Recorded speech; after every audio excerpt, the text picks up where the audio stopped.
Sa videong ito, tatalakayin natin ang period management. Ang period management module ay ang pinakasentro ng system. Ito ay prerequisite sa pag-record ng ating mga financial transactions.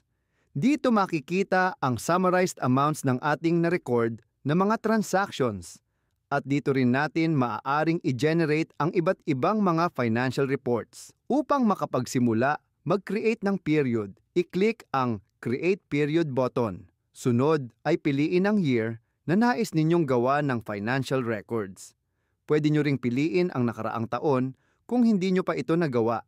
Sunod, i-input ang estimated fund ng inyong konseho sa pinili ninyong taon at i-click ang Start button. Pagkatapos, makikita nyo ang Stages panel. Dito, naka-specify at naka-indicate kung saang stage na kayo ng kasulukuyang period.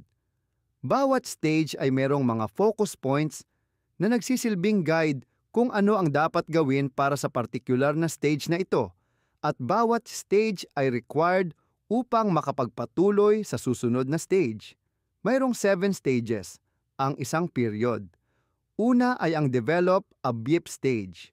Kasunod nito ay ang Obtain Approval for a BIP stage. Tapos ay ang Develop Budget Appropriation Plan stage, na susundan rin ng Obtain Approval for Budget Appropriation Plan.